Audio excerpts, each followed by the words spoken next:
تو برائی کرنے والوں کے لیے برائی کے راستے آسان ہو جاتے ہیں. چور چوریاں کرتے ہیں، بدکار بدکاریاں کرتے ہیں، اور ایک وقت آتا ہے کہ لوگ سو جاتے ہیں. اور قیامت کی بھی یہی نشانی ہے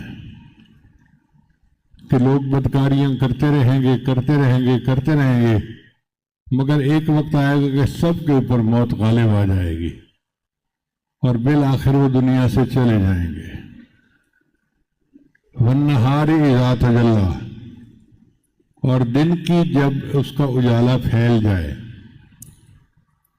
یہ اللہ تعالیٰ کی قدرت کاملہ کا دوسرا نمونہ ہے، اور اس میں حشر کا منظر ہے کہ اس میں انسان کی نورانی حالت کی طرف اشارہ ہے. دن میں جو بدمعاش چھپ جاتے ہیں تو لوگ اچھے اور جائز کاموں کی جد و جہد میں لگ جاتے ہیں. وما خلق الذکر والانثی، اور اس وقت کی ساتھ کی قسم جس نے نر اور مادہ کو پیدا کیا.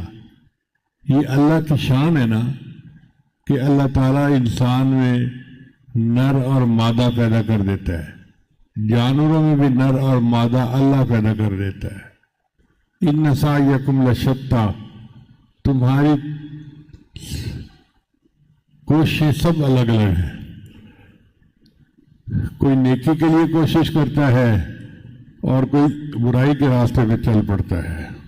مگر یہ سوچ لو، فَأَمَّا مَنْ آتَى وَاتَّقَىٰ، جس نے اللہ کے راستے میں مال دیا اور وہ اللہ سے ڈر گیا،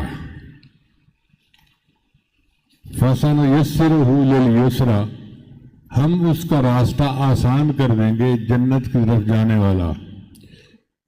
وَأَمَّا مَنْ بَخِلَ وَاسْتَغْنَىٰ، اور جس نے بخل کیا اور اس نے استغنا کیا. چونکہ امیہ بن خلف کہا کرتا تھا کہ یہ جو محمد صلی اللہ علیہ وسلم تم غریبوں کو چکر دیتے ہیں نا کہ جنت ملے گی، باغ ہوں گے، فلاں ہوں گے، مجھے کیا ضرورت ہے جنت کی، میرے پاس تو سب کچھ دنیا میں موجود ہے، میں ان کے چکر میں نہیں آنے والا. اس کو اللہ فرماتے ہیں کہ جو بڑا مستغنی ہو کر بیٹھا ہوا ہے، فَسَنُيَسِّرُهُ لِلْعُسْرَىٰ، تو ہم اس کو آرام کی منزل تک پہنچنے کی تیاری.